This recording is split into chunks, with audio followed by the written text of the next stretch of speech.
Authority Regulation 10, the Chair announces the committee's approval to release the deposition material presented during this hearing. Good afternoon. In our hearings over the previous weeks, the Select Committee has laid out the details of a multi-part pressure campaign driven by the former president aimed at overturning the results of the 2020 presidential election and blocking the transfer of power. We've shown that this effort was based on a lie that the election was stolen, tainted by widespread fraud, Donald Trump's big lie. In the weeks ahead, the committee will hold additional hearings about how Donald Trump summoned a mob of his supporters to Washington, spurred them to march on the Capitol, and failed to take meaningful action to quell the violence as it was unfolding on January 6th. However, in recent days, the Select Committee has obtained new information dealing with what was going on in the White House on January 6th and in the days prior. Specific detailed information about what the former president and his top aides were doing and saying in those critical hours. First-hand details of what transpired in the office of the White House Chief of Staff, just steps from the Oval Office as the threats of violence became clear, and indeed, violence ultimately descended on the Capitol in the attack on American democracy. It's important that the American people hear that information immediately. That's why, in consultation with the Vice Chair, I've recalled the committee for today's hearing. As you've seen and heard in our earlier hearings, the Select Committee has developed a massive body of evidence thanks to the many hundreds of witnesses who have voluntarily provided information relevant to our investigation. It hasn't always been easy to get that information because the same people who drove the former president's pressure campaign to overturn the election are now trying to cover up the truth about January 6th. But thanks to the courage of certain individuals, the truth won't be buried. The American people won't be left in the dark. Our witness today, Ms. Cassidy Hutchinson, has embodied that courage. I won't get into a lot of detail about Ms. Hutchinson's testimony will show. I'll allow her words to speak for themselves, and I hope everyone at home will listen very closely. First, I'll recognize our distinguished Vice Chair, Ms. Cheney of Wyoming, for any opening statements she'd care to offer. Thank you very much, Mr. Chairman. In our first 5 hearings, the committee has heard from a significant number of Republicans, including former Trump administration Justice Department officials, Trump campaign officials, several members of President Trump's White House staff, a prominent conservative judge, and several others. Today's witness, Ms. Cassidy Hutchinson, is another Republican and another former member of President Trump's White House staff. Certain of us in the House of Representatives recall that Ms. Hutchinson once worked for House Republican Whip Steve Scalise, but she is also a familiar face on Capitol Hill because she held a prominent role in the White House Legislative Affairs Office and later was the principal aide to President Trump's Chief of Staff, Mark Meadows. Ms. Hutchinson has spent considerable time up here on Capitol Hill representing the Trump administration, and we welcome her back. Up until now, our hearings have each been organized to address specific elements of President Trump's plan to overturn the 2020 election. Today, we are departing somewhat from that model because Ms. Hutchinson's testimony touches on several important and cross-cutting topics that are relevant to each of our future hearings. In her role working for the White House Chief of Staff, Ms. Hutchinson handled a vast number of sensitive issues. She worked in the West Wing, several steps down the hall from the Oval Office. Ms. Hutchinson spoke daily with members of Congress, with high-ranking officials in the administration, with senior White House staff, including Mr. Meadows, with White House counsel, lawyers, and with Mr. Tony Ornato, who served as the White House Deputy Chief of Staff. She also worked on a daily basis with members of the Secret Service who were posted in the White House. In short, Ms. Hutchinson was in a position to know a great deal about the happenings in the Trump White House. Ms. Hutchinson has already sat for 4 videotaped interviews with committee investigators, and we thank her very much for her cooperation and for her courage. We will cover certain, but not all, relevant topics within Ms. Hutchinson's knowledge today. Again, our future hearings will supply greater detail, putting the testimony today in a broader and more complete context. Today, you will hear Ms. Hutchinson relate certain firsthand observations of President Trump's conduct on January 6th. You will also hear new information regarding the actions and statements of Mr. Trump's senior advisors that day, including his Chief of Staff, Mark Meadows, and his White House counsel. And we will begin to examine evidence bearing on what President Trump and members of the White House staff knew about the prospect for violence on January 6th, even before that violence began. To best communicate the information the committee has gathered, we will follow the practice of our recent hearings, playing videotape testimony from Ms. Hutchinson and others, and also posing questions to Ms. Hutchinson live. Mr. Chairman, I yield back.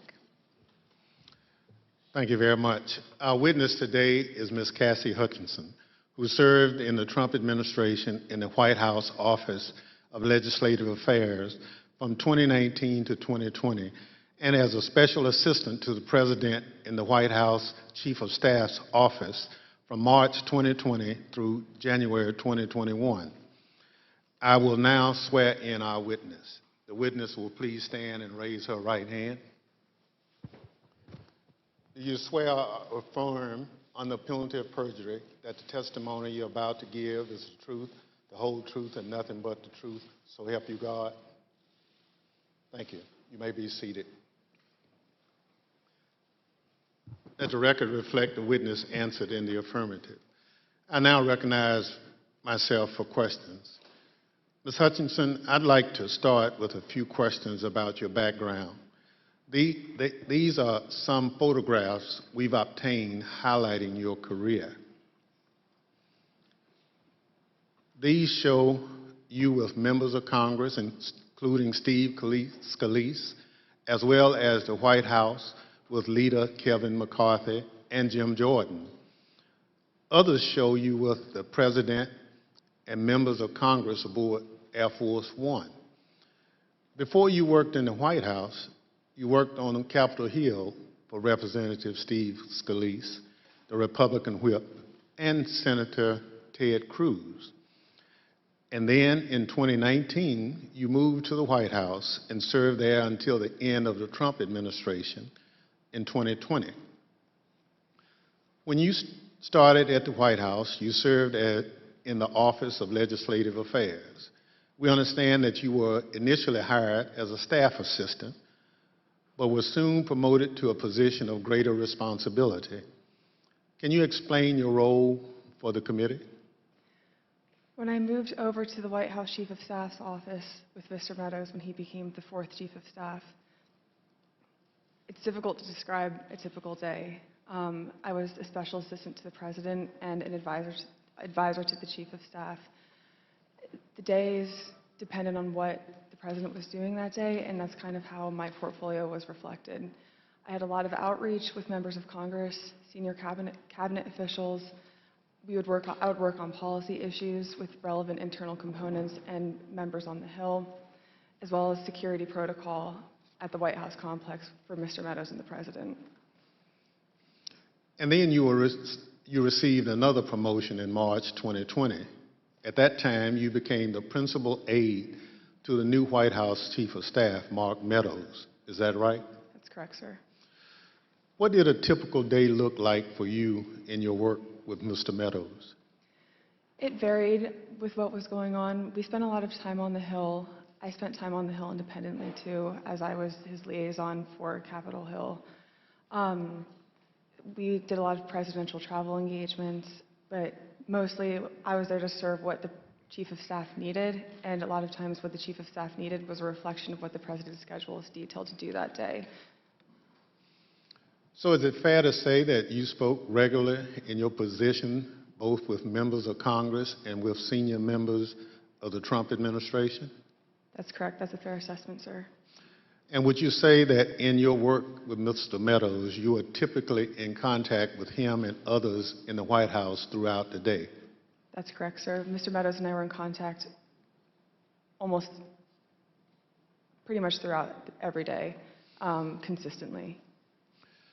Although so much of grave importance happens in the West Wing of the White House, it's quite a small building. Above me on the screen, you can see a map of the first floor of the West Wing of the White House. On the right, you can see the President's Oval Office. On the left, the Chief of Staff's office suite.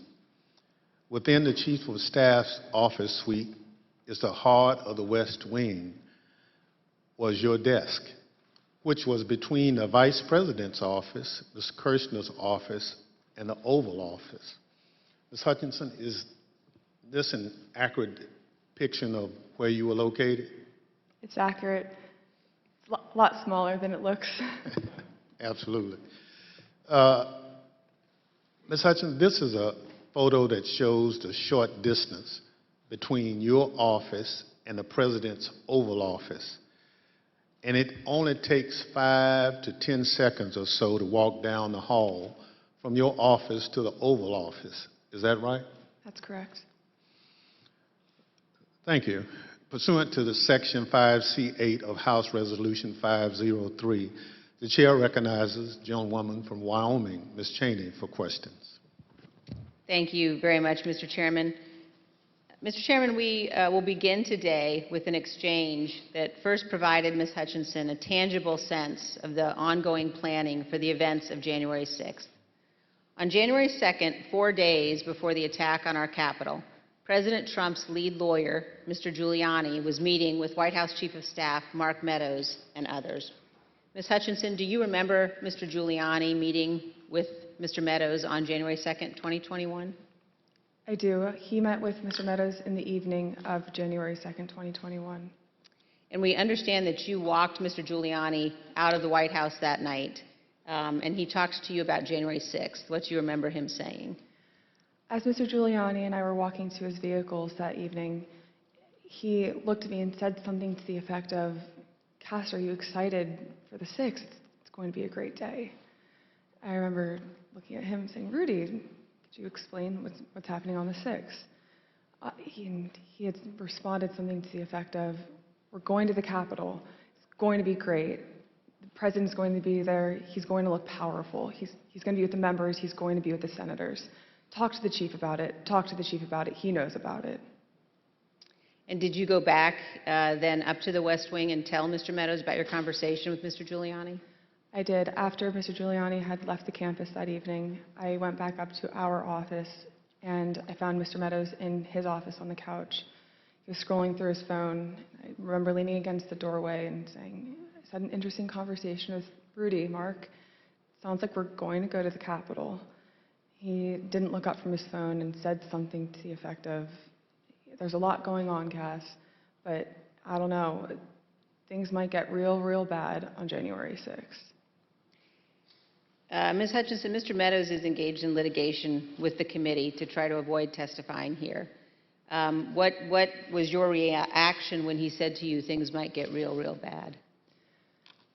In the days before January 2nd, I was apprehensive about the 6th. I had heard general plans for a rally. I had heard tentative movements to potentially go to the Capitol. But when hearing Rudy's take on January 6th and then Mark's response, that evening was the first moment that I remember feeling scared and nervous for what could happen on January 6th. And I had a deeper concern for what was happening with the planning aspects of it. Thank you, Ms. Hutchinson. Today, we're going to be focusing primarily on the events of January 5th and 6th at the White House. But to begin and to frame the discussion, I want to talk about a conversation that you had with Mr. John Ratcliffe, the Director of National Intelligence. And you had this conversation in December of 2020. Mr. Ratcliffe was nominated by President Trump to oversee U.S. intelligence, our U.S. intelligence community. And before his appointment, Mr. Ratcliffe was a Republican member of Congress. As you will see on this clip, Director Ratcliffe's comments in December of 2020 were prescient. My understanding was Director Ratcliffe didn't want much to do with the post-election period. Director Ratcliffe felt that it wasn't something that the White House should be pursuing. It felt it was dangerous for the president's legacy.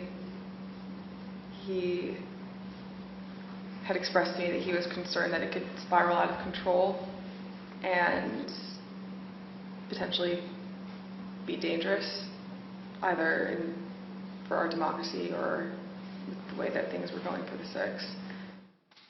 When you say it wasn't something the White House should be pursuing, what's the it?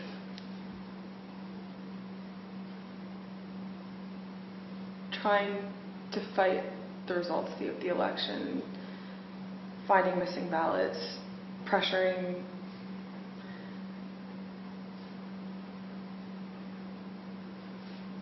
filing lawsuits in certain states where there didn't seem to be significant evidence, and reaching out to state legislatures about that. So pretty much the way that the White House is handling the post-election period, he felt that there could be dangerous repercussions in terms of precedent set for elections, for our democracy, for the 6th. He was hoping that we would concede. So, Ms. Hutchinson, now we're going to turn to certain information that was available before January 4th and what the Trump administration and the president knew about the potential for violence before January 6th. On the screen, you will see an email received by Acting Deputy Attorney General Donahue on January 4th from the National Security Division of the Department of Justice. Mr. Donahue testified in our hearings last week. The email identifies apparent planning by those coming to Washington on January 6th to, quote, occupy federal buildings, and discussions of, quote, invading the Capitol building. Here's what Mr. Donahue said to us. And we knew that if you have tens of thousands of very upset people showing up in Washington, D.C., that there was potential for violence. The U.S. Secret Service was looking at similar information and watching the planned demonstrations. In fact, their intelligence division sent several emails to White House personnel, like Deputy Chief of Staff Tony Ornato and the head of the President's Protective Detail, Robert Engel, including certain materials listing events like those on the screen. The White House continued to receive updates about planned demonstrations, including information regarding the Proud Boys organizing and planning to attend events on January 6th. Although Ms. Hutchinson has no detailed knowledge of any planning involving the Proud Boys for January 6th, she did note this. I recall hearing the word Oath Keeper and hearing the word Proud Boys closer to the planning of the January 6th rally when Mr. Giuliani would be around. On January 3rd, the Capitol Police issued a special event assessment. In that document, the Capitol Police noted that the Proud Boys and other groups planned to be in Washington, D.C. on January 6th and indicated that, quote, unlike previous post-election protests, the targets of the pro-Trump supporters are not necessarily the counter-protesters as they were previously, but rather Congress itself is the target on the 6th.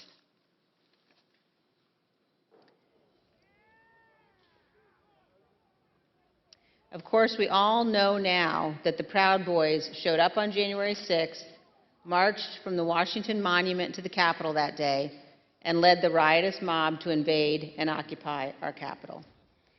Ms. Hutchinson, I want to play you a clip of one of our meetings when you described a call on January 4th that you received from National Security Advisor Robert O'Brien on the same topic, potential violence on January 6th. I received a call from Robert O'Brien, the National Security Advisor. he had asked if he could speak with Mr. Meadows about potential words of violence that he was hearing that were potentially going to happen on the Hill on January 6th. I had asked if he had connected with Tony Ornato, because Tony Ornato had a conversation with Mark about that topic. Robert had said, I'll talk to Tony, and then I don't know if Robert ever connected with Mark about the issue. Ms. Hutchinson, can you describe for us Mr. Ornato's responsibilities as Deputy Chief of Staff? The Deputy Chief of Staff position at the White House for operations is arguably one of the most important positions that somebody can hold. They're in charge of all security protocol for the campus and all presidential protectees, primarily the president and the First Family, but anything that requires security for any individual that has presidential protection, so the Chief of Staff or the National Security Advisor, as well as the Vice President's team too. Tony would oversee all of that, and he was the conduit for security protocol between White House staff and the United States Secret Service. Thank you. And you also described a brief meeting between Mr. Ornato and Mr. Meadows on the potential for violence. The meeting was on January 4th. They were talking about the potential for violence on January 6th. Let's listen to a clip of that testimony. I remember Mr. Ornato had talked to him about intelligence reports. I remember Mr. Ornato coming in and saying that we had intel reports saying that there could potentially be violence on the 6th. You also told us about reports of violence and weapons that the Secret Service were receiving on the night of January 5th and throughout the day on January 6th. Is that correct? That's correct. There are reports that police in Washington, D.C. had arrested several people with firearms or ammunition following a separate pro-Trump rally in Freedom Plaza on the evening of January 5th. Are those some of the reports that you recall hearing about? They are. Of course, the world now knows that the people who attacked the Capitol on January 6th had many different types of weapons. When a president speaks, the Secret Service typically requires those attending to pass through metal detectors, known as magnetometers, or MAGs for short. The Select Committee has learned that people who willingly entered the enclosed area for President Trump's speech were screened so they could attend the rally at the Ellipse. They had weapons and other items that were confiscated: pepper spray, knives, brass knuckles, tasers, body armor, gas masks, batons, blunt weapons. And those were just from the people who chose to go through the security for the president's event on the Ellipse, not the several thousand members of the crowd who refused to go through the MAGs and watched from the lawn near the Washington Monument. The Select Committee has learned about reports from outside the magnetometers and has obtained police radio transmissions identifying individuals with firearms, including AR-15s, near the Ellipse on the morning of January 6th. Let's listen. There's an individual in a tree. He's going to be a white male, about 6 feet tall, thin build, brown cowboy boots. He's got blue jeans and a blue jean jacket, and underneath the blue jean jacket, the complainants both saw a stock with AR-15. He's going to be with a group of individuals, about five to eight other individuals. Two of the individuals in that group at the base of the tree, near the porta potties, were wearing green fatigues, green olive drab style fatigues, about 5'8", 5'9", skinny white males, brown cowboy boots. They had Glock-style pistols in their waistband. 8736 with the message that subject, weapon on his right hip. After that, he's in the tree. Motor 1, make sure PPD knows they have an elevated threat in the tree south side of Constitution Avenue. Look for the Don't Tread on Me flag, American flag face mask, cowboy boots, weapon on the right side hip. I got 3 men walking down the street in fatigue while carrying AR-15, copy at 14th and Independence.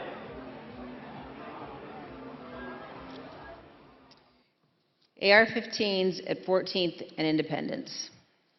As you saw in those emails, the first report that we showed, we now know was sent in the 8 o'clock hour on January 6th.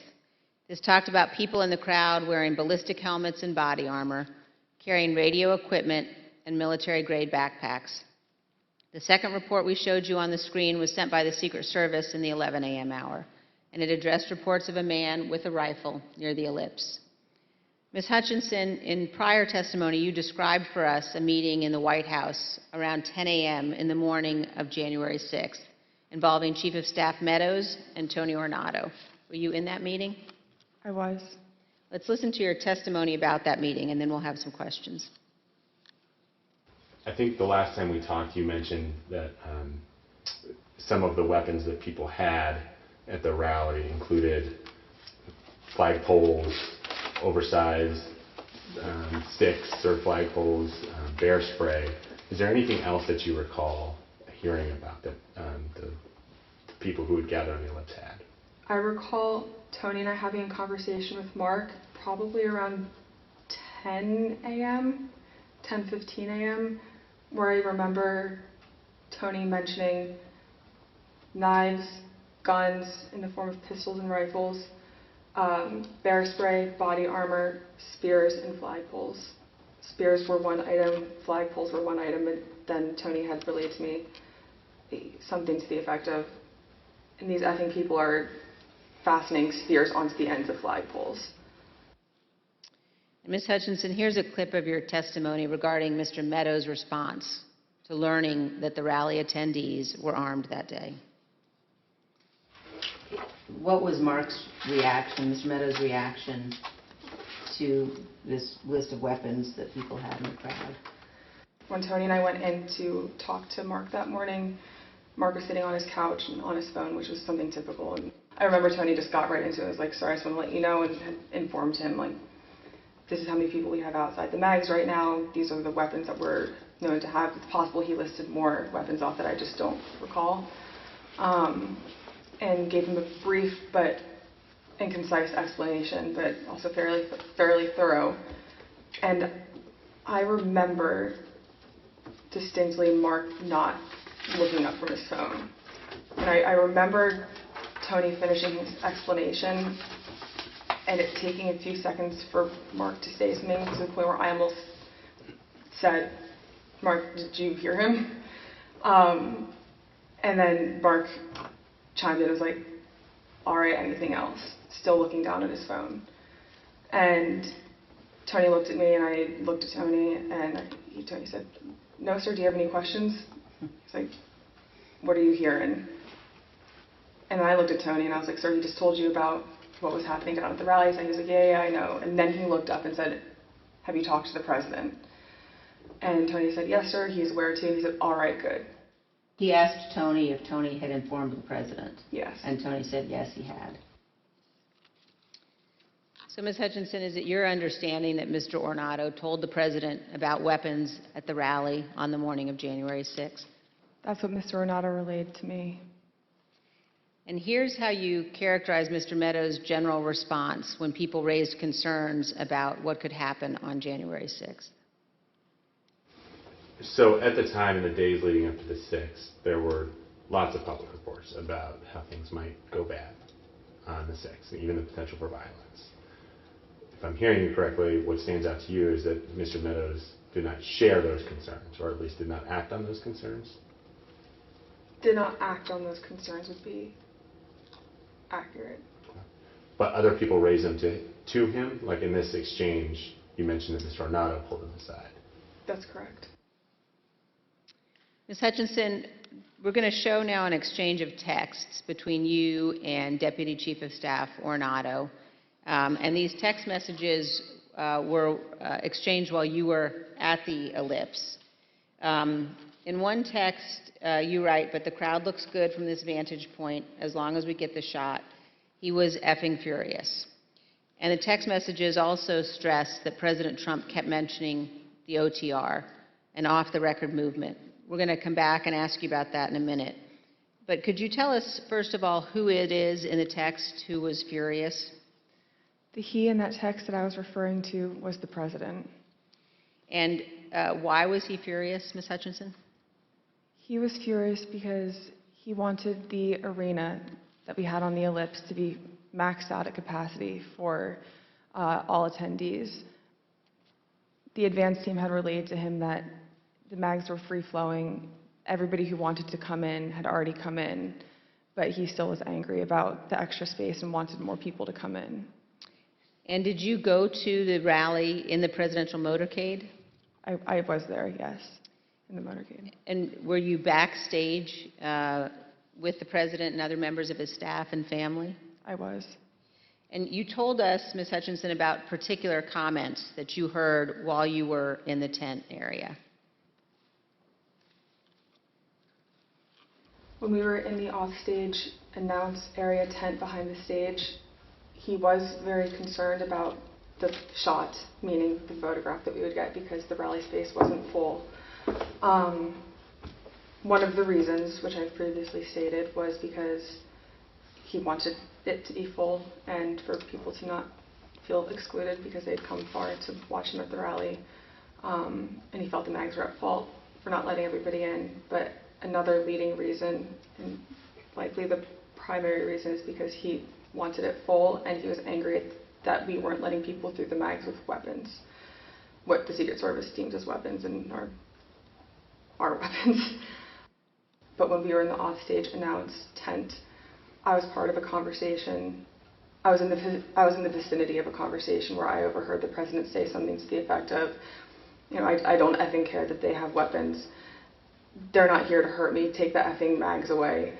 Let my people in. They can march to the Capitol from here. Let the people in. Take the effing mags away. Just to be clear, Ms. Hutchinson, is it your understanding that the president wanted to take the mags away and said that the armed individuals were not there to hurt him? That's a fair assessment. The issue wasn't with the amount of space available in the official rally area only, but instead that people did not want to have to go through the mags. Let's listen to a portion of what you told us about that.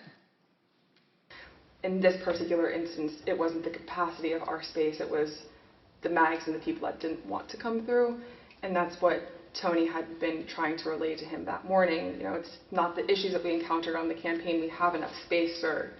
They don't want to come in right now. They have weapons that they don't want confiscated by the Secret Service, and they're fine on the mall. They can see you on the mall, and they want to march straight to the Capitol from the mall.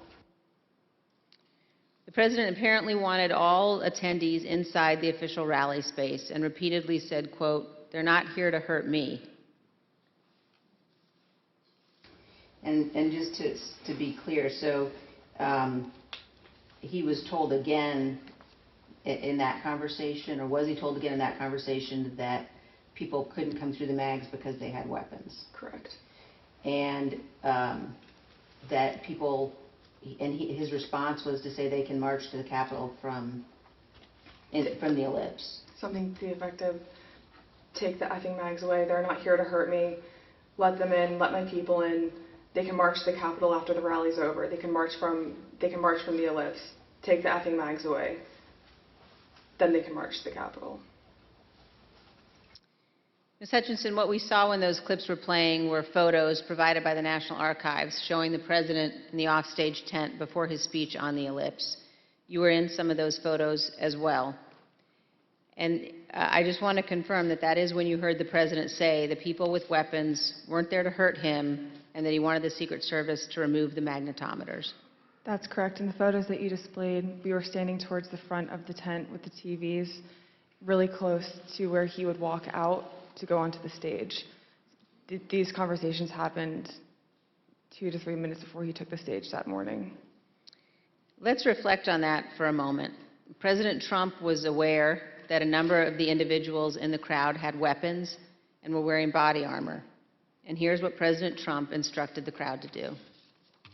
We're going to walk down, and I'll be there with you.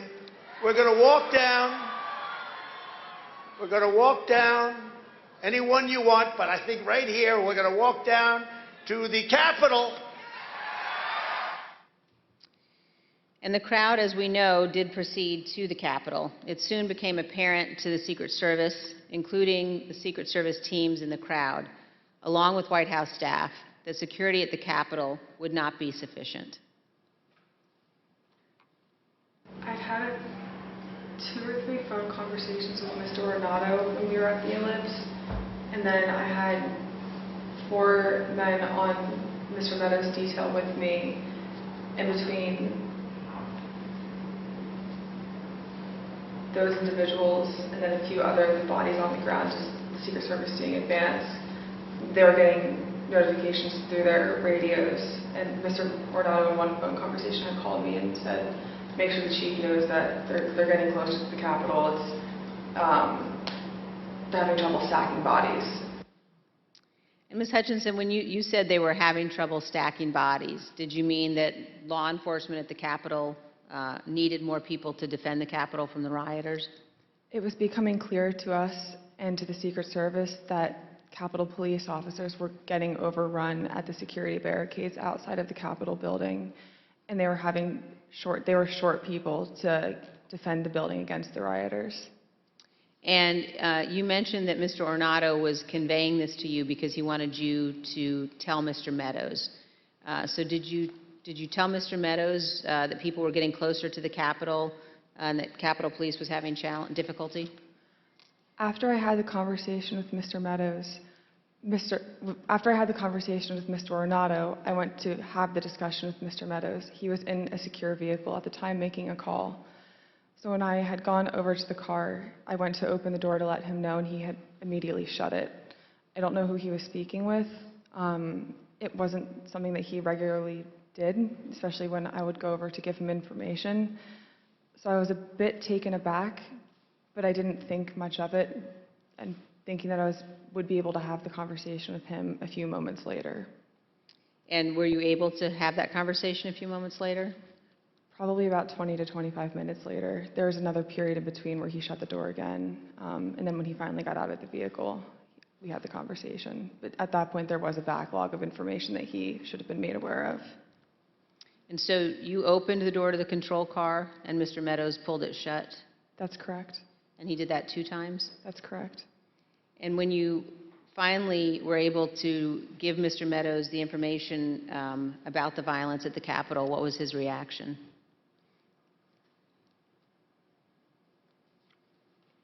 He almost had a lack of reaction. I remember him saying, all right, something to the effect of, how much longer does the president have left in his speech? Again, much of this information about the potential for violence was known or learned before the onset of the violence, early enough for President Trump to take steps to prevent it. He could, for example, have urged the crowd at the Ellipse not to march to the Capitol. He could have condemned the violence immediately once it began, or he could have taken multiple other steps. But as we will see today and in later hearings, President Trump had something else in mind. One other question at this point, Ms. Hutchinson, were you aware of concerns that White House counsel Pat Cipollone or Eric Hirschman had about the language President Trump used in his Ellipse speech? There were many discussions the morning of the 6th about the rhetoric of the speech that day. In my conversations with Mr. Hirschman, he had relayed that we would be foolish to include language that had been included at the president's request, which had lines along to the effect of, fight for Trump, we're going to march to the Capitol, I'll be there with you, fight for me, fight for what we're doing, fight for the movement, things about the vice president at the time too. Both Mr. Hirschman and White House counsel's office were urging the speechwriters to not include that language for legal concerns and also for the optics of what it could portray the president wanting to do that day. And we just heard the president say that he would be with his supporters as they marched to the Capitol. Even though he did not end up going, he certainly wanted to. Some have questioned whether President Trump genuinely planned to come here to the Capitol on January 6th. In his book, Mark Meadows falsely wrote that after President Trump gave his speech on January 6th, he told Mr. Meadows that he was, quote, speaking metaphorically about the walk to the Capitol. As you will see, Donald Trump was not speaking metaphorically.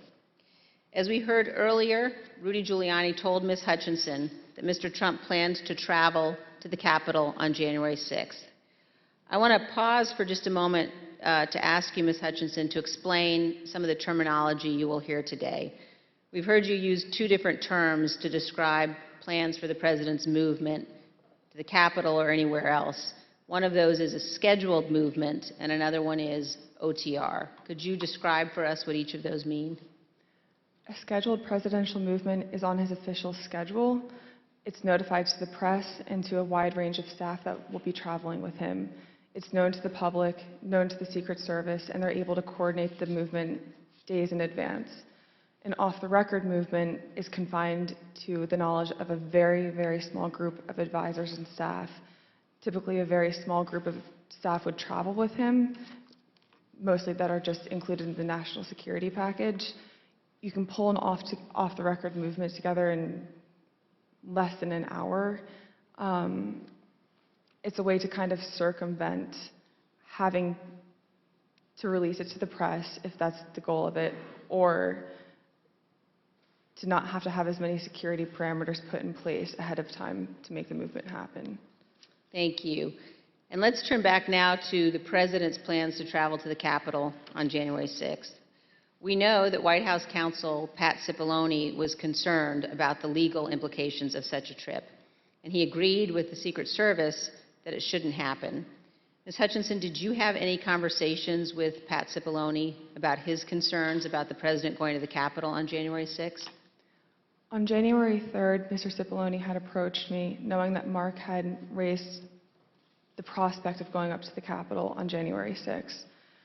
Mr. Cipollone and I had a brief private conversation where he said to me, we need to make sure that this doesn't happen. This would be legally a terrible idea for us. We have serious legal concerns if we go up to the Capitol that day. And he then urged me to continue relaying that to Mr. Meadows, because it's my understanding that Mr. Cipollone thought that Mr. Meadows was indeed pushing this along with the President. And we understand, Ms. Hutchinson, that you also spoke to Mr. Cipollone on the morning of the 6th as you were about to go to the rally on the Ellipse. And Mr. Cipollone said something to you like, make sure the movement to the Capitol does not happen. Is that correct? That's correct. I saw Mr. Cipollone right before I walked out onto West Exec that morning, and Mr. Cipollone said something to the effect of, please make sure we don't go up to the Capitol, Cassidy. Keep in touch with me. We're going to get charged with every crime imaginable if we make that movement happen. And do you remember which crimes Mr. Cipollone was concerned with? In the days leading up to the 6th, we had conversations about potentially obstructing justice or defrauding the electoral count. Let's hear about some of those concerns that you mentioned earlier in one of your interviews with us. Having a private conversation with Pat late in the afternoon of the 3rd or the 4th, that Pat was concerned it would look like we were obstructing justice or obstructing the electoral college count. And I apologize for probably not being very firm with my legal terms here, but that it would look like we were obstructing what was happening on Capitol Hill. And he was also worried that it would look like we were inciting a riot or encouraging a riot to erupt on the Capitol, at the Capitol. In fact, in the days before January 6th and on January 6th itself, President Trump expressed to multiple White House aides that he wanted to go to the Capitol after his speech. Here's what various White House aides have told the committee about the President's desire to go to the Capitol. Did the President tell you this, that he wanted to speak at the Capitol? Correct, yes. During the meeting in the dining room, did the idea of the President proceeding or walking to the Capitol on the 6th after his speech come up? Walking to the Capitol? No. Driving to the Capitol? It came up. Okay, how did it come up and what was discussed? He brought it up. He said, I want to go down to the Capitol. What about him marching to the Capitol on the 6th? Yes. Tell us about that. So it's kind of a general thing. I mean, to get into the specifics of it, I was aware of the desire of the president to potentially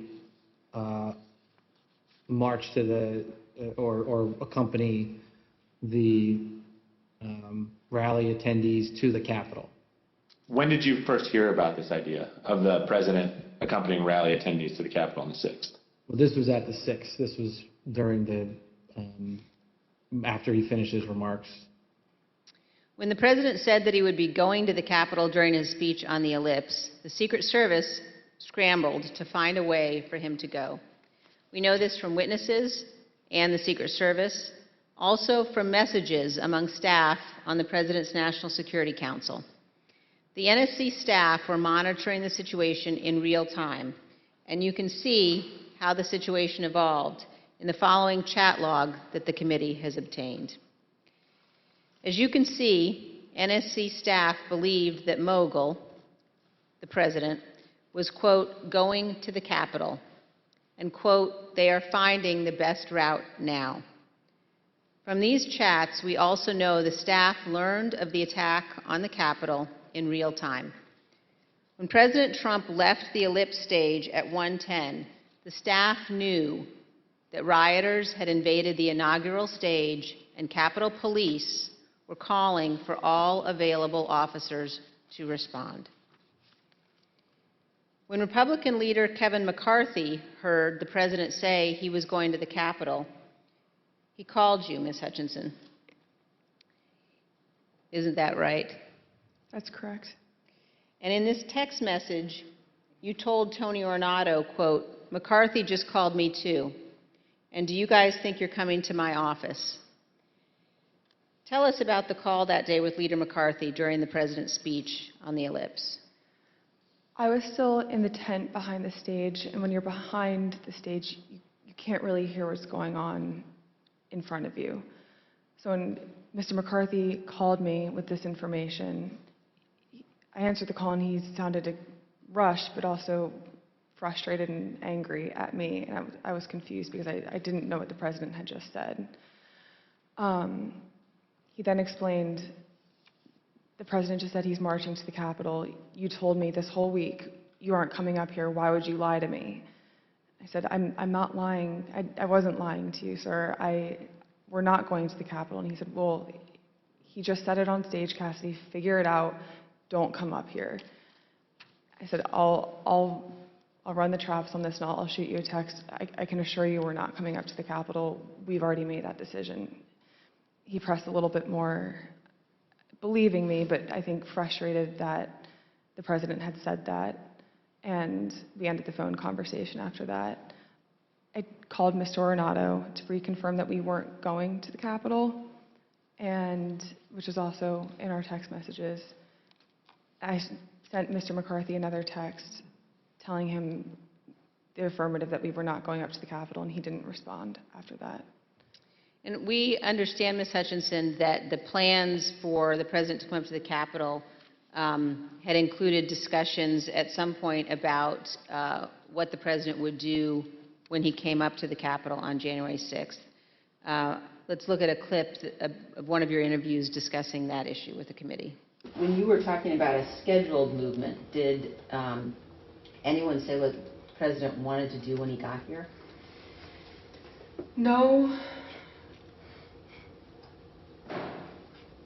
Not that I can specifically remember. I remember hearing a few different ideas discussed between Mark and Scott Perry, Mark and Rudy Giuliani.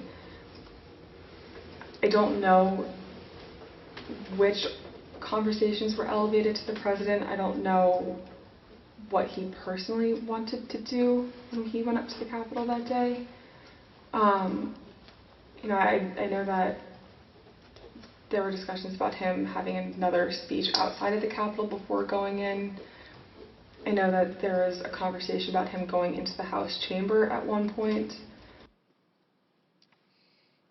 As we've all just heard, in the days leading up to January 6th, on the day of the speech, both before and during and after the rally speech, President Trump was pushing his staff to arrange for him to come up here to the Capitol during the electoral vote count. Let's turn now to what happened in the president's vehicle when the Secret Service told him he would not be going to the Capitol after his speech. First, here is the president's motorcade leaving the Ellipse after his speech on January 6th.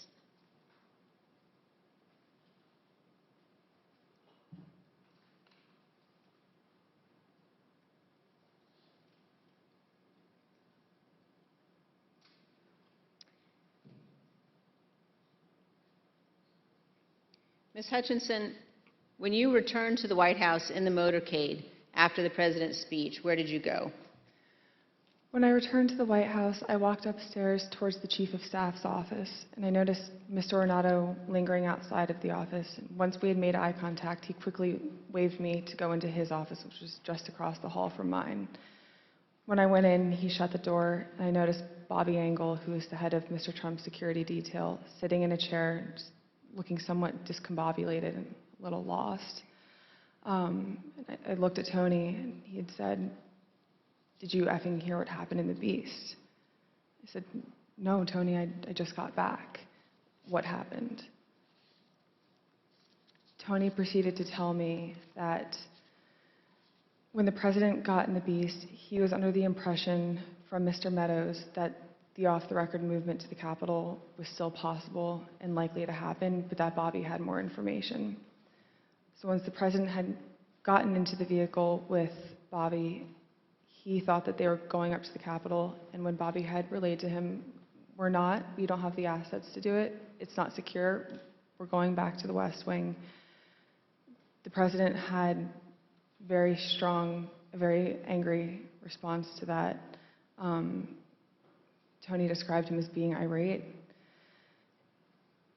The president said something to the effect of, "I'm the effing president, take me up to the Capitol now." To which Bobby responded, "Sir, we have to go back to the West Wing." The president reached up towards the front of the vehicle to grab at the steering wheel. Mr. Engel grabbed his arm, said, "Sir, you need to take your hand off the steering wheel. We're going back to the West Wing. We're not going to the Capitol." Mr. Trump then used his free hand to lunge towards Bobby Engel, and when Mr. Ornato had recounted this story to me, he had motioned towards his clavicles.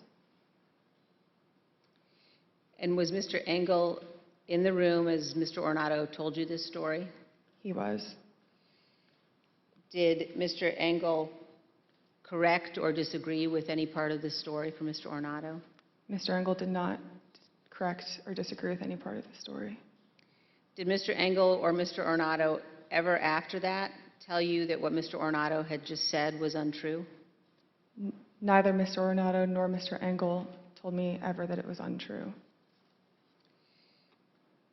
And despite this altercation, this physical altercation, during the ride back to the White House, President Trump still demanded to go to the Capitol.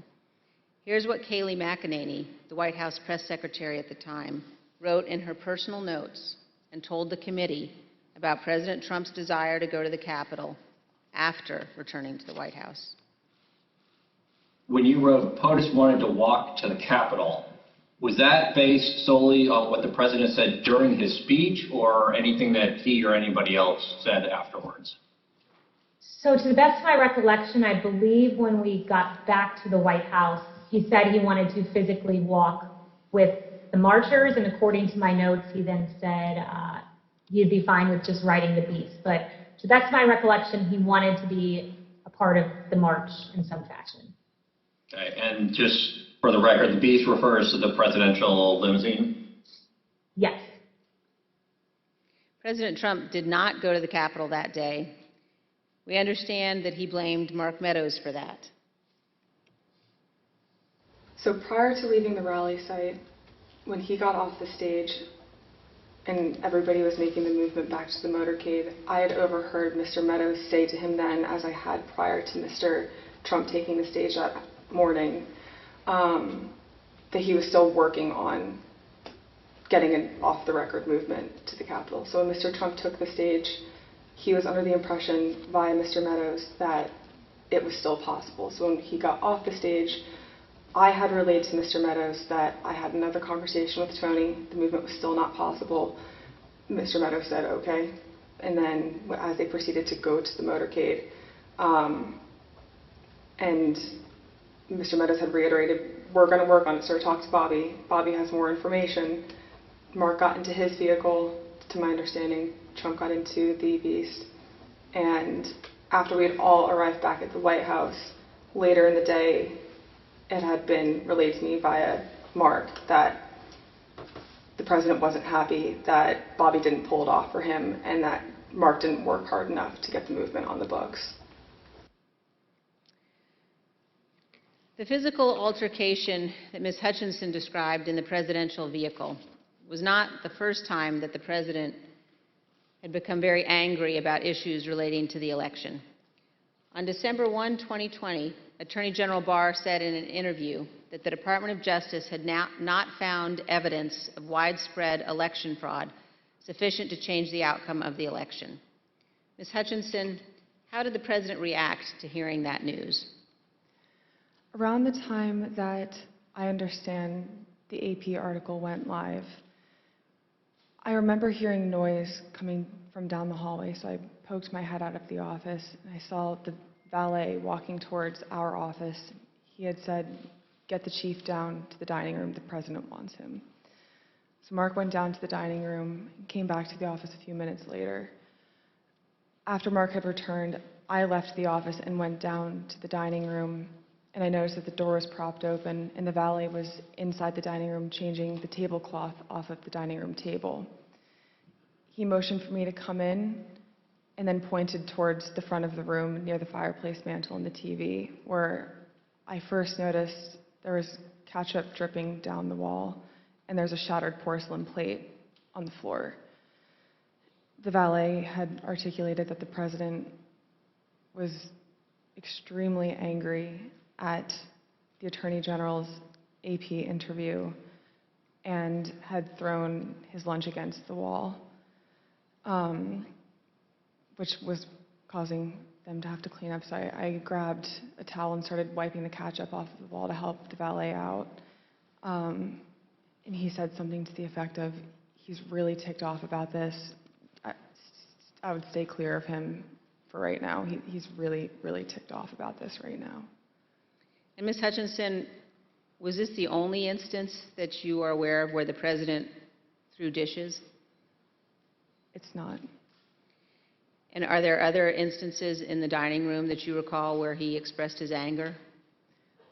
There were several times throughout my tenure with the Chief of Staff that I was aware of him either throwing dishes or flipping the tablecloth to let all the contents of the table go onto the floor and likely break or go everywhere. And Ms. Hutchinson, Attorney General Barr described to the committee the president's angry reaction when he finally met with President Trump. Let's listen.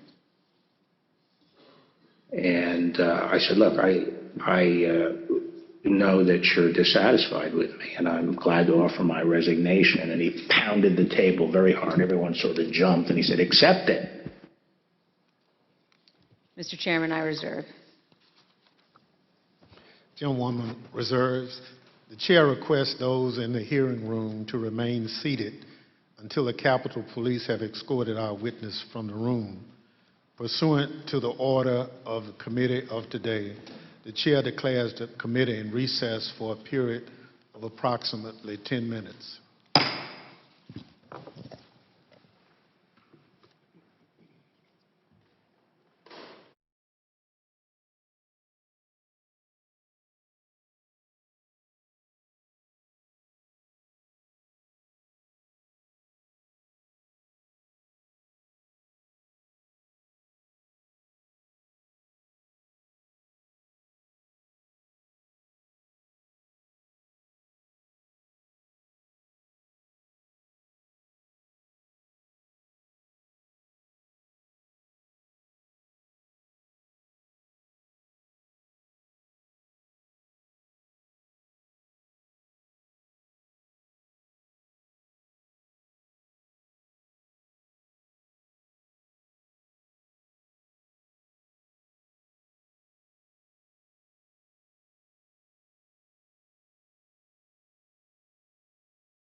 committee will be in order. Chair recognizes the gentlewoman from Wyoming, Vice Chair Cheney. Thank you, Mr. Chairman. Before we turn to what Ms. Hutchinson saw and heard in the White House during the violent attack on the Capitol on January 6th, let's discuss certain communications White House Chief of Staff Mark Meadows had on January 5th. President Trump's associate, Roger Stone, attended rallies during the afternoon and the evening of January 5th in Washington, D.C. On January 5th and 6th, Mr. Stone was photographed with multiple members of the Oath Keepers, who were allegedly serving as his security detail. As we now know, multiple members of that organization have been charged with or pled guilty to crimes associated with January 6th. Mr. Stone has invoked his Fifth Amendment privilege against self-incrimination before this committee. General Michael Flynn has also taken the fifth before this committee. Mr. Stone previously had been convicted of other federal crimes unrelated to January 6th.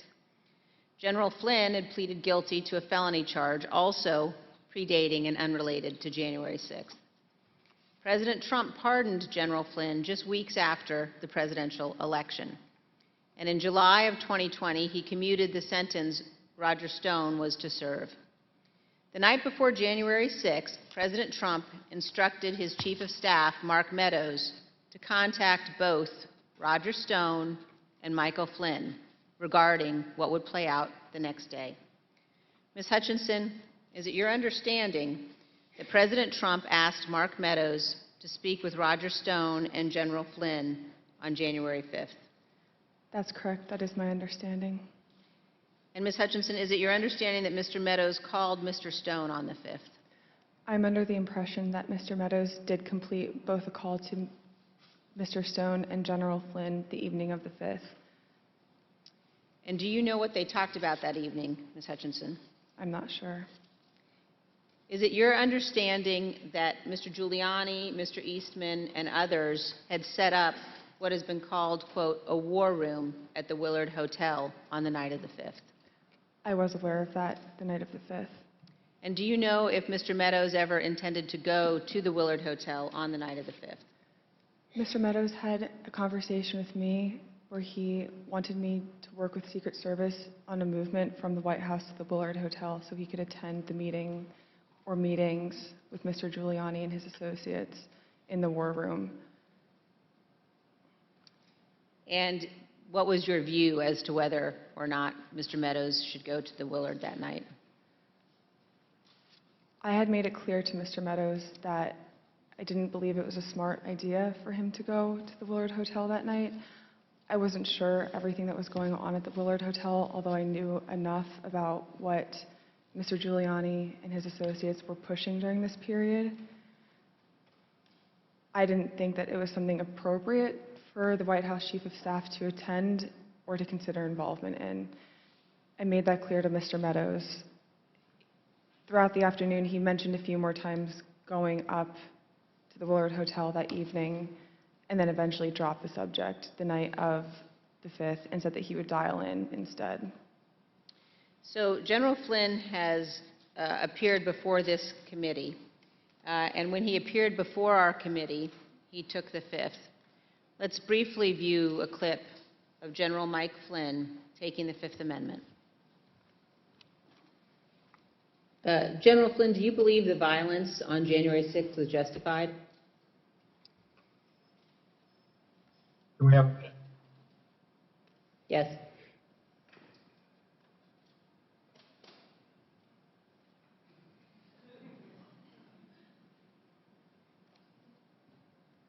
All right, we're back.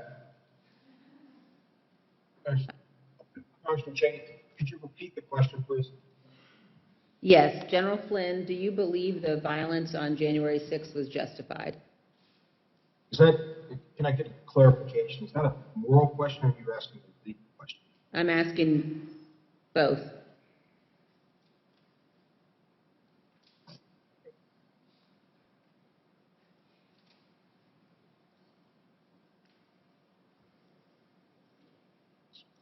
I said the fifth.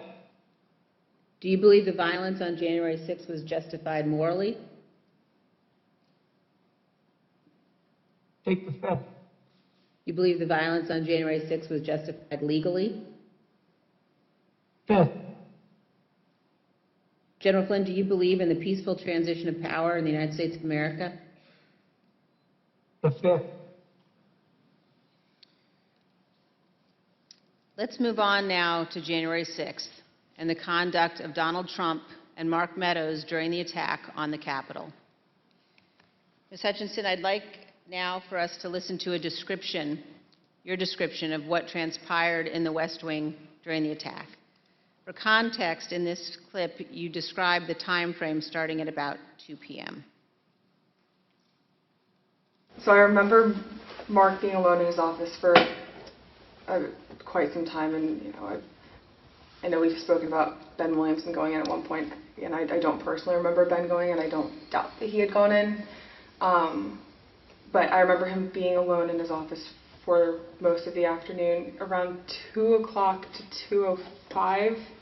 Around 2 o'clock to 2:05, we were watching the TV, and I could see that the rioters were getting closer and closer to the Capitol. Mark still hadn't popped out of his office or said anything about it. So that's when I went into his office. I saw that he was sitting on his couch, on his cell phone. Same as the morning where he was just kind of scrolling and typing. I said, "Hey, are you watching the TV, Chief?" Because his TV was small, and you can see it, but I didn't know if he was really paying attention. I said, "You watching the TV, Chief?" And he was like, "Yeah." The rioters are getting really close. Have you talked to the president? He said, "No, he wants to be alone right now." Still looking at his phone. So I start to get frustrated because I sort of felt like I was watching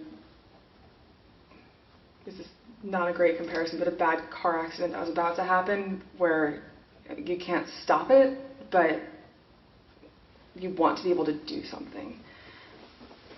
And I remember thinking in that moment, Mark needs to snap out of this, and I don't know how to snap him out of this, but he needs to care.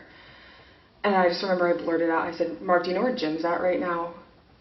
And he looked up at me at that point and said, "Jim?" And I said, "Mark, he was on the floor a little while ago giving a floor speech. Did you listen?" He said, "Yeah, it was real good. Did you like it?" And I said, "Yeah. Do you know where he's at right now?" He said, "Well, no, I haven't heard from him." And I said, "You might want to check in with him, Mark." And I remember pointing at the TV, and I said, "The rioters are getting close. They might get in." And he looked at me and said something to the effect of, "All right, I'll give him a call." Not long after the rioters broke into the Capitol, you described what happened with White House counsel Pat Cipollone. No more than a minute and a half later, I see Pat Cipollone barreling down the hallway towards our office and rushed right in, looked at me, said, "Is Mark in his office?" And I said, "Yes." He just looked at me and started shaking his head and went over, opened Mark's office door, stood there with the door propped open, and said something to Mark is still sitting on his phone. I remember glancing and he's still sitting on his phone. And I remember Pat saying to him something to the effect of, "The rioters have gotten to the Capitol, Mark. We need to go down and see the president now." And Mark looked up at him and said, "He doesn't want to do anything, Pat." And Pat said something to the effect of, and very clearly had said this to Mark, something to the effect of, "Mark, something needs to be done or people are going to die and the blood's going to be on your effing hands. This is getting out of control. I'm going down there." And at that point, Mark stood up from his couch, both of his phones in his hand. He had his glasses on still. He walked out with Pat. He put both of his phones on my desk and said, "Let me know if Jim calls." And they walked out and went down to the dining room. A few minutes later, Representative Jordan called back. A couple minutes later, so likely around between 2:15 and 2:25. I know the tweet went out at 2:24. I don't remember if I was there when the tweet went out or if it happened right afterwards, but Jim had called. I answered the phone, said 1 second. He knew it was, I guess he knew it was me. I introduced myself, but I don't remember if he called my cell phone or if he had called one of Mark's. But I answered the phone and said, 1 sec, Mark's down the hall, I'm going to go hand the phone to him. He said, okay. So I went down, I asked the valet if Mark was in the dining room. Valet said yes. I opened the door to the dining room, briefly stepped in to get Mark's attention, showed him the phone, like flipped the phone his way so he could see it said Jim Jordan. He had stepped to where I was standing there holding the door open, took the phone talking to Jim with the door still propped open. So I took a few steps back. So I probably was 2 feet from Mark. He was standing in the doorway going into the Oval Office dining room. They had a brief conversation, and in the crossfires, I heard briefly like what they were talking about, but in the background, I had heard conversations in the Oval dining room at that point talking about the Hang Mike Pence chants. That clip ended, Ms. Hutchinson, with you recalling that you heard the President, Mr. Meadows, and the White House counsel discussing the Hang Mike Pence chants. And then you described for us what happened next. It wasn't until Mark hung up the phone, handed it back to me. I went back to my desk. A couple minutes later, him and Pat came back, possibly Eric Hirschman too. I'm pretty sure Eric Hirschman was there. But I'm confident it was Pat that was there. I remember Pat saying something to the effect of, Mark, we need to do something more. They're literally calling for the vice president to be effing hung. And Mark had responded something to the effect of, you heard him, Pat. He thinks Mike deserves it. He doesn't think they're doing anything wrong. To which Pat said something, this is effing crazy. We need to be doing something more. Briefly stepped into Mark's office. And when Mark had said something to the effect of, he doesn't think they're doing anything wrong, knowing what I had heard briefly in the dining room, coupled with Pat discussing the Hang Mike Pence chants in the lobby of our office, and then Mark's response, I understood there to be the rioters in the Capitol that were chanting for the vice president to be hung. Let me pause here on this point. As rioters chanted Hang Mike Pence, the President of the United States, Donald Trump, said that, quote, Mike deserves it, and that those rioters were not doing anything wrong. This is a sentiment that he has expressed at other times as well. In an interview with ABC News correspondent Jonathan Karl, President Trump was asked about the supporters chanting Hang Mike Pence last year. Instead of condemning them, the former president defended them. Because it's common sense, John. It's common sense that you're supposed to protect. How can you, if you know a vote is fraudulent, right? Yeah. How can you pass on a fraudulent vote to Congress? President Trump's view that the rioters were not doing anything wrong and that, quote, Mike deserved it, helps us to understand why the president did not ask the rioters to leave the Capitol for multiple hours.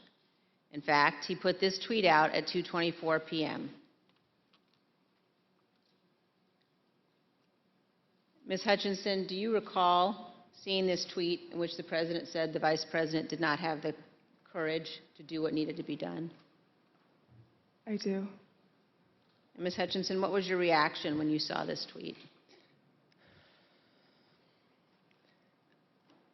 As a staffer that works to always represent the administration to the best of my ability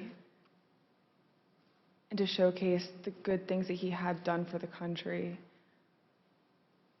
I remember feeling frustrated, disappointed, and really, it felt personal. I was really sad.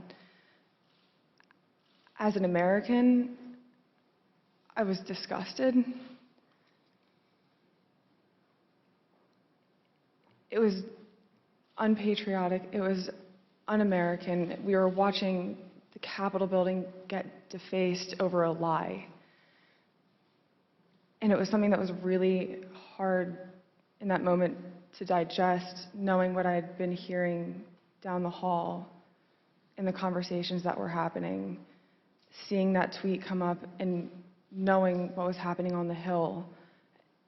And it's something that I still struggle to work through the emotions of that.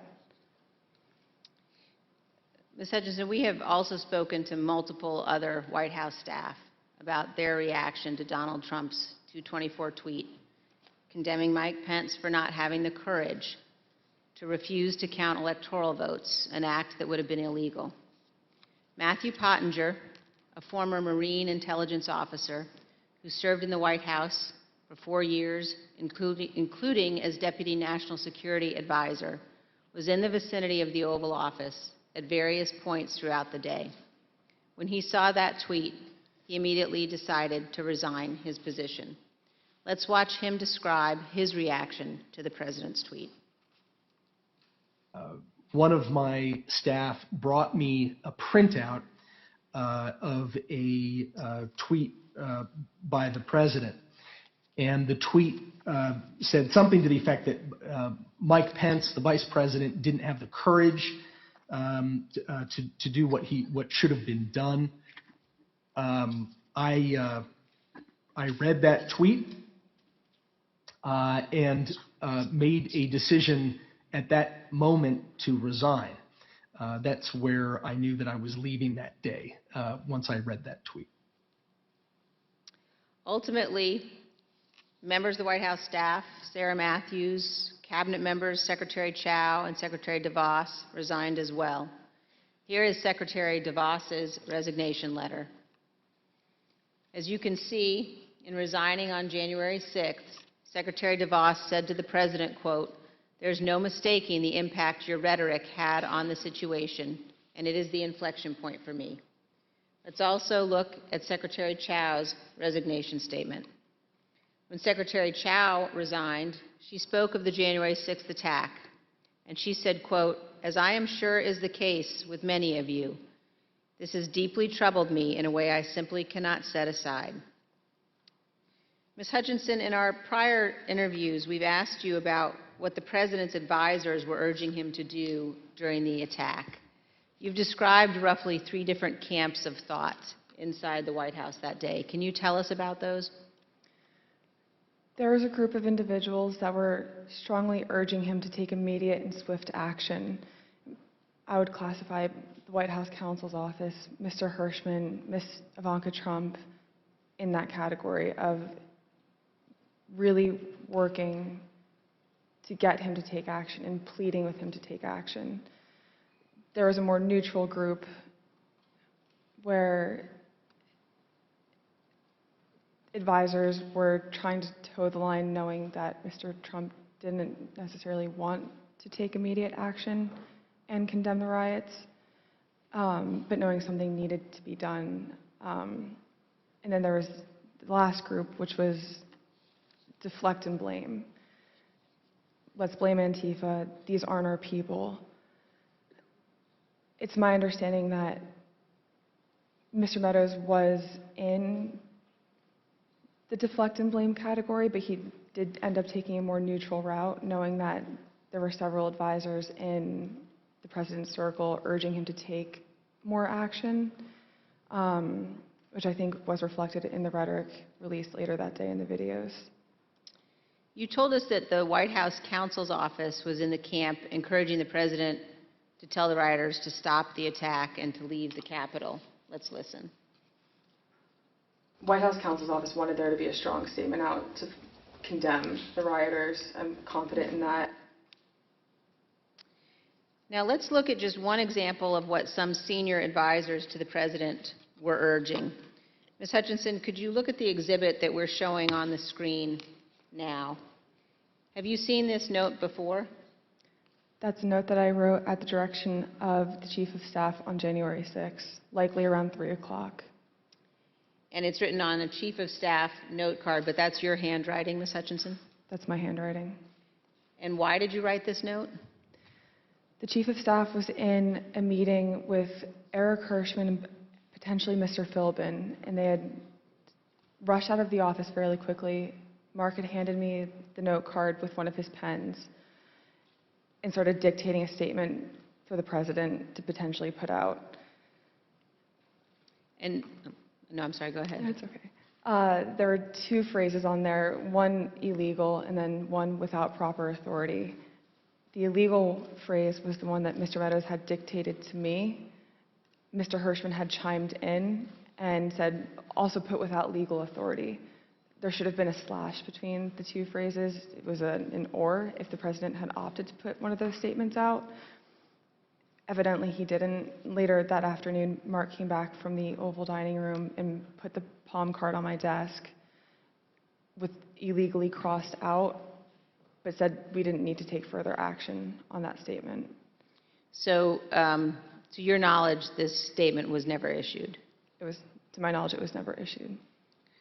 And Ms. Hutchinson, did you understand that Ivanka Trump wanted her father to send people home? That's my understanding, yes. Let's play a clip of you addressing that issue. I remember her saying at various points, she wanted her dad to send them home. She wanted her dad to tell them to go home peacefully, and she wanted to include language that he necessarily wasn't on board with at the time. You will hear more about this at our later hearings, but we have evidence of many others imploring Donald Trump and Mark Meadows to take action. Here is some of that evidence, text messages sent to Mark Meadows during the attack. This is a text message at 2:32 from Laura Ingram. Hey, Mark, the president needs to tell people in the Capitol to go home. In the next message, this is hurting all of us. And then, he's destroying his legacy and playing into every stereotype. We lose all credibility against the BLM Antifa crowd if things go south. The president's son, Don Jr., also urgently contacted Mark Meadows. At 2:53, he wrote, he's got to condemn this shit ASAP. The Capitol Police tweet is not enough. As you will see, these are just two of the numerous examples of Trump supporters and allies urging the president to tell his supporters to leave the Capitol. It would not have been hard for the president to simply walk down to the briefing room a few feet down the hall from the Oval Office. As Norah O'Donnell noted during an interview with House Republican leader Kevin McCarthy, where Leader McCarthy said he believed the attack was un-American. I want to quickly bring in Kevin McCarthy, the House Minority Leader. Leader McCarthy, do you condemn this violence? I completely condemn the violence in the Capitol. What we're currently watching unfold is un-American. I am disappointed. I'm sad. This is not what our country should look like. This is not who we are. This is not the First Amendment. This has to stop, and this has to stop now. Leader McCarthy, the President of the United States has a briefing room steps from the Oval Office. The cameras are hot 24/7, as you know. Why hasn't he walked down and said that now? I conveyed to the President what I think is best to do, and I'm hopeful the President will do it.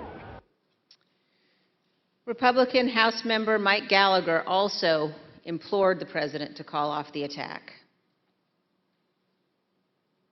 Mr. President, you have got to stop this. You are the only person who can call this off. Call it off. The election is over. Call it off. This is bigger than you. It's bigger than any member of Congress. It is about the United States of America, which is more important than any politician. Call it off. It's over. Despite the fact that many people close to Donald Trump were urging him to send people home, he did not do so until later, much later. At 4:17 p.m., Donald Trump finally told the rioters to go home and that he loved them. Here's a portion of the video President Trump recorded from the White House. We have to have peace. So go home. We love you. You're very special. You've seen what happens. You see the way others are treated that are so bad and so evil. I know how you feel. But go home and go home in peace. But as we will show in even greater detail in future hearings, Donald Trump was reluctant to put this message out, and he still could not bring himself to condemn the attack. Ms. Hutchinson has told us that too. The one that he put out at 4:17.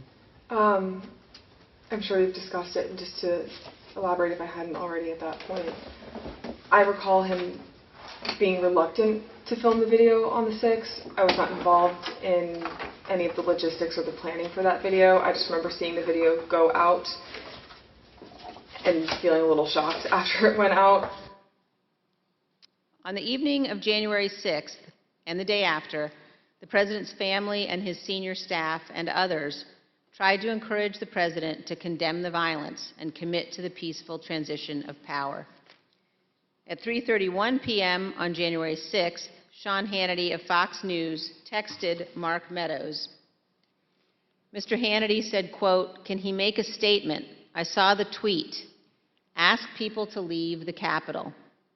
Later that evening, Mr. Hannity sent another text message to Mark Meadows. This time, he shared a link to a tweet. That tweet reported that President Trump's cabinet secretaries were considering invoking the 25th Amendment to remove President Trump from office. As you can see on the screen, the 25th Amendment to the Constitution creates a process for the transition of power if a president is unfit or unable to serve. The 25th Amendment has never been used to remove a president. But the committee has learned that after the attack on the U.S. Capitol, this was being discussed by members of President Trump's cabinet as a way of stripping the full power of the presidency from Donald Trump. President Trump's supporters were worried. In addition to the tweet that he sent Mark Meadows after the attack, Sean Hannity apparently spoke with President Trump and warned him about what could happen. We understand that this text message that Sean Hannity sent to Kayleigh McEnany on January 7th shows what Mr. Hannity said to the president. First, no more stolen election talk. Second, impeachment and 25th Amendment are real. Many people will quit. Ms. Hutchinson, you told us that you were hearing about discussions related to the 25th Amendment. Here's part of what you said. Mr. Pompeo reached out to have the conversation with Mr. Meadows in case he hadn't heard the discussions amongst cabinet secretaries. And from what I understand, it was more of a, this is what I'm hearing, I want you to be aware of it, but I also think it's worth putting on your radar because you are the chief of staff. You're technically the boss of all the cabinet secretaries, and if conversations progress, you should be ready to take action on this. Like, I'm concerned for you and your positioning with this. Reach out to me if you have any questions, or I can be helpful with you at all. Inside the White House, the president's advisors, including members of his family, wanted him to deliver a speech to the country.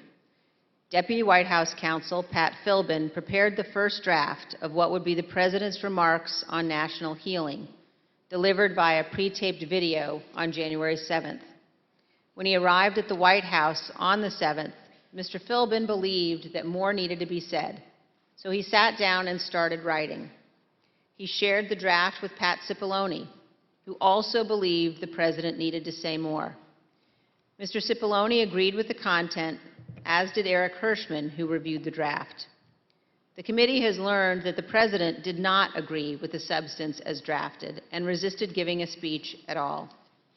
Ms. Hutchinson, do you recall discussions about the president's speech on January 7th? I do.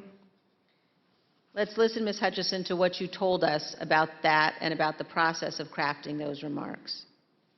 I learned from a conversation with Mark and overhearing between him and White House counsel and Eric Hirschman as well that Trump didn't necessarily think he needed to do anything more on the 7th than what he had already done on the 6th.